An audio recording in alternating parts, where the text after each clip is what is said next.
மக்களே, நம்ம மனசில் ஒன்று இருக்கணும். அது என்னன்னா போட்டி. ஆனால் பொறாமை மட்டும் இருக்கவே கூடாது. ஆனால் எல்லார் மனசுலேயுமே கொஞ்சம் கொஞ்சம் பொறாமை இருக்க தான் செய்யுது. நல்லவங்க அப்படின்னு பேர் எடுத்தால் கூட அவங்க மனசுலேயும் பொறாமை இருக்குதோன்னு ஒரு சந்தேகம்தான் வருது. அது எப்படியும் கண்டுபிடிச்சிடலாம். ஆனால் பொறாமையவே வெளிப்படையாக காமிக்கிறாங்க பாருங்கள். ஐயோ, அது தாங்க முடியல. இப்போ நாங்கள் தோட்ட வேலை செய்கிறோன்னு வச்சுக்கோங்க. பக்கத்தில் தோட்ட வேலை நடக்குது. அதுக்கு வேலையால் வந்திருக்காங்க. அவங்க வந்து வேலை செஞ்சிகிட்ருக்காங்க. அதுவே அந்த பக்கத்து காட்டுக்காரனுக்கு மனசே கேட்காது. அவன் என்ன ரேட்டு பேசியிருப்பான், எவ்வளோ கூலியாக இருக்கும் அப்படின்னு அதை தெரிஞ்சுக்கணுன்னே அந்த வேலையால் கூப்பிட்டு அங்கே உட்கார வச்சு, நீ எவ்வளோக்கு பேசுன, எவ்வளோ குத்தவ, கூலியா அப்படின்னு கேட்பாங்க. அவங்க வந்து கூலி அல்லது குத்தவன்னு சொன்னாங்கன்னு வச்சுக்கோங்க. ஐயோ, இப்படி ஏமாந்துட்ட, இதுக்கு 5000 நீ கேட்டுக்கணும் அப்படிம்பாங்க. அவங்க ஒரு 3000க்கு தான் பேசியிருப்பாங்க.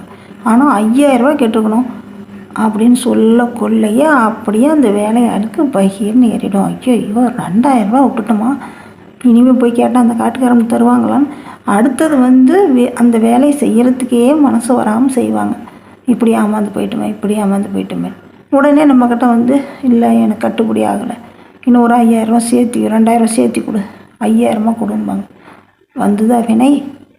இது பாருங்கள், எப்படி ஒரு பொறாமையை கொண்டாந்து வெளிப்பாடு பண்ணுறாங்க. பக்கத்து காட்டுக்காரங்க பங்காளியோட இருந்தாலும் எல்லா இடத்துலையும் இது நடக்குதா? ஆனால் எங்கள் காட்டில், எங்கள் பக்கத்து காட்டில் நடந்ததுங்க. இதையெல்லாம் நாம் கேட்க முடியாது, போய் கேட்கவும் முடியாது. இப்படி பப்ளிக்காக பண்ணுறாங்க. அங்கே என்ன இருக்குதுன்னா அதிகாரம் இருக்குது, ஆணவம் இருக்குது. அது மட்டும் ஒரு மனுஷருக்கு இருக்கவே கூடாது. தயவு செஞ்சு நாம் எப்படி இருக்கணும்னா, நம்ம உண்டு, நம்ம வேலையை உண்டு. அடுத்தவங்களை கண்டு போட்டியாக நினைங்க. அப்போ தான் நாம் முன்னேற முடியும். அவங்கள கண்டு பொறாமப்படாதீங்க தயவு செஞ்சு. அப்புறம் இப்படி இதுக்கு பேர் என்னென்னா குசலம்னு சொல்லுவாங்க.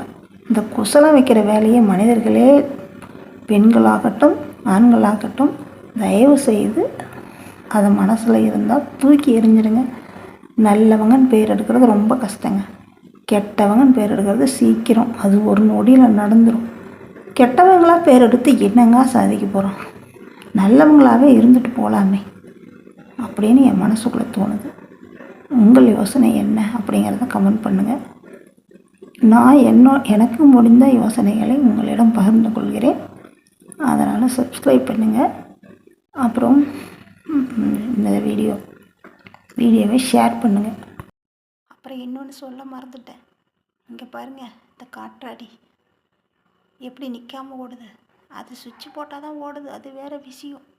அது எப்படி நிற்காமல் ஓடுதோ அது மாதிரி நம்மளும் வாழ்க்கையில் ஓடிட்டு தான் இருக்கணும், உட்காரவே கூடாது. ஓடுனாதான் நம்ம வாழ்க்கையில் நம்ம முன்னேற முடியும். அதுக்கு எப்படி சுவிட்ச் இருக்கோ அது மாதிரி நமக்கும் சுவிட்ச் இருக்குங்க. என்னென்னா நம்ம குடும்பம்தான், நம்ம பிள்ளை குட்டி அவங்க வாழ்க்கை முன்னேறணும், நம்ம குடும்பம் முன்னேறணும் அப்படின்னு நினைக்கிறது தான் நமக்கு உண்டான சுவிட்ச். அதனால் உட்கார்ந்து இருக்காமல் சோம்பேறித்தனப்படாத ஓடுங்க, உழைங்க.